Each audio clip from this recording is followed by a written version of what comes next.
Vous êtes connecté sur monclasseurdemaths.fr et dans cette vidéo sur les configurations du plan et les coordonnées de points, nous allons travailler sur un exercice dans lequel il va falloir déterminer la nature d'un quadrilatère connaissant les coordonnées de ses 4 sommets. Alors voici tout de suite la consigne de l'exercice sur lequel nous allons travailler. Dans un repère orthonormé OIJ, on considère les points A de coordonnées 4, 1, B de coordonnées 3, 4, C de coordonnées -1, 2 et D de coordonnées -2, -1. Et nous avons 6 questions. Première question, déterminer les coordonnées du point L, milieu du segment AC. Deuxième question, déterminer les coordonnées du point M, milieu du segment BD. Troisième question, en déduire la nature du quadrilatère ABCD. Quatrième question, calculer les longueurs AB, BC et AC. Cinquième question, en déduire la nature du triangle ABC. Et sixième question, conclure quant à la nature du quadrilatère ABCD. Alors, avant de commencer à faire les calculs et de répondre aux questions, il est bon de commencer par un graphique qui va nous permettre de visualiser où l'exercice veut nous mener. Ici, les points sont à coordonnées entières, donc ils sont faciles à représenter dans un repère orthonormé. Et on peut voir ici que le quadrilatère ABCD semble être un rectangle. Alors évidemment, le graphique ne permet pas de conclure, il nous permet de faire une conjecture, il nous permet de vérifier nos résultats lorsque nous aurons fait les calculs, mais il ne nous permet pas de conclure. Il va falloir à chaque question faire des calculs et le graphique est là pour nous aider, pour nous guider. Alors dans les deux premières questions, on veut calculer les coordonnées des milieux des segments AC et BD.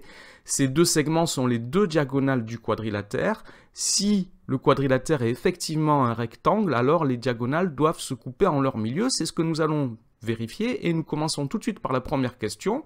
Donc nous calculons les coordonnées du milieu L du segment AC. Alors je vous rappelle que le point L, milieu du segment AC, a pour abscisse la moyenne des abscisses des points A et C et il a pour ordonnée la moyenne des ordonnées des points A et C. Donc je peux faire mes calculs séparément même si ce sont des choses qui sont très simples. Donc XL égale XA plus XC sur 2, c'est-à-dire 4 plus -3 sur 2, c'est-à-dire 1 demi. Et en ordonnée, YA plus YC sur 2, ça fait 1 plus 2 demi, c'est-à-dire 3 demi. J'ai donc les coordonnées du point L qui sont 1 demi et 3 demi. Deuxième question, je fais pareil pour le point M, milieu du segment BD. Donc la formule est la même, le point M a pour abscisse la moyenne des abscisses des points B et D et pour ordonnée la moyenne des ordonnées des points B et D, ce qui me donne que XM est égal à XB plus XD sur 2, c'est-à-dire 3 plus -2 sur 2, c'est-à-dire 1 demi. Et en ordonnée, YB plus YD sur 2, ça donne 4 plus -1 sur 2, c'est-à-dire 3 demi. Et je constate ici que le point M a pour coordonnées lui aussi 1 demi et 3 demi. Donc on me demande de conclure quant à la nature du quadrilatère ABCD. Donc je vais commencer par dire que les deux points L et M ont les mêmes coordonnées, c'est-à-dire qu'ils sont confondus. Et je vous rappelle la propriété qui nous dit qu'un quadrilatère est un parallélogramme si et seulement si ces diagonales se coupent en leur milieu. Nous pouvons donc dire que le quadrilatère ABCD est un parallélogramme puisque ces diagonales ont le même milieu, elles se coupent en leur milieu. Nous avons donc résolu la première partie de l'exercice, les 3 premières questions. Alors on peut vérifier sur un graphique. Nous avons conclu que ABCD est un parallélogramme. Nous avons trouvé les coordonnées du milieu des deux diagonales. Les deux diagonales ont le même milieu, le point M de coordonnées 1 demi, 3 demi. Alors maintenant, nous voulons calculer les longueurs des segments AB, BC et AC. C'est ce que nous allons faire. Nous allons calculer les longueurs AB, BC, AC. Alors pour cela, je vous rappelle la formule qui permet de calculer la distance entre deux points dans un repère orthonormé. C'est bien le cas ici dans cet exercice. La distance entre les points A et B se calcule par racine carrée de, entre parenthèses, xb moins xa au carré, plus, entre parenthèses, yb moins ya, la parenthèse au carré. Donc j'applique directement cette formule pour calculer la longueur AB.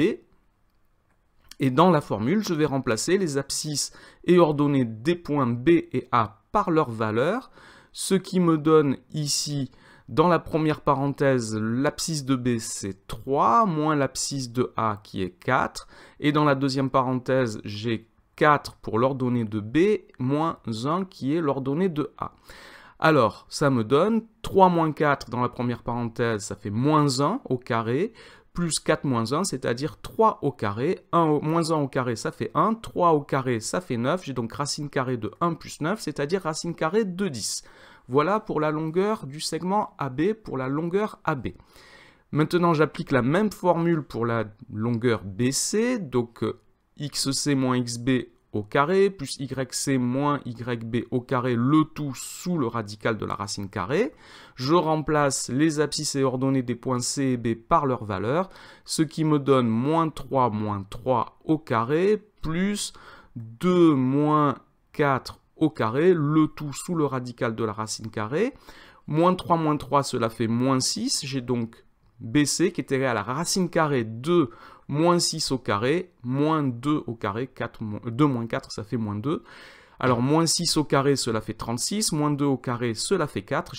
J'ai donc racine carrée de 36 plus 4, ce qui fait racine carrée de 40. Alors, racine carrée de 40, ça peut s'écrire 2 racine carrée de 10, puisque 40, c'est 4 fois 10, et 4, c'est 2 au carré. Mais ici, je vais garder cette écriture-là, je ne vais pas simplifier. On va voir que tout à l'heure, ça va nous aider d'avoir cette écriture. Je me fais de la place pour faire le troisième calcul, donc la longueur AC, j'applique la même formule et je remplace toujours pareil les abscisses des points C et A et les ordonnées des points C et A dans la formule.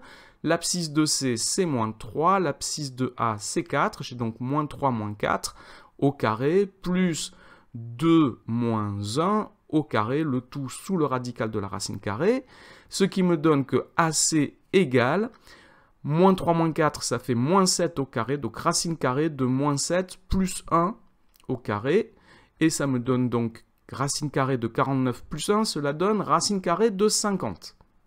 J'ai donc trouvé les trois longueurs qui m'étaient demandées, et on veut que j'en déduise la nature du triangle ABC.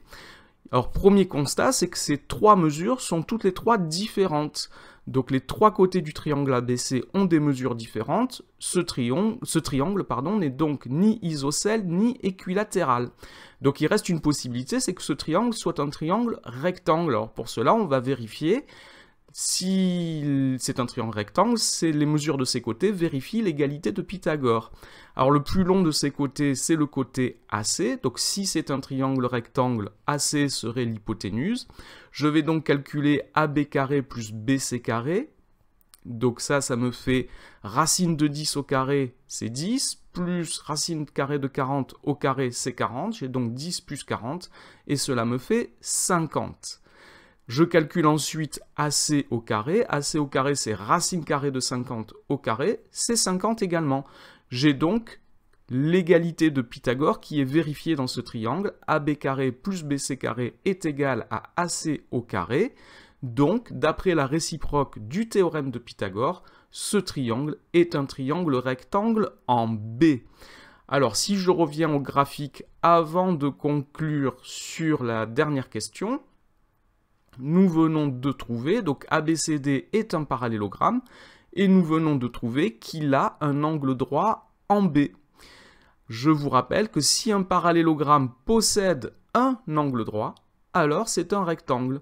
Donc nous pouvons conclure, c'est la dernière question, ABCD est un parallélogramme et possède un angle droit, c'est donc un rectangle.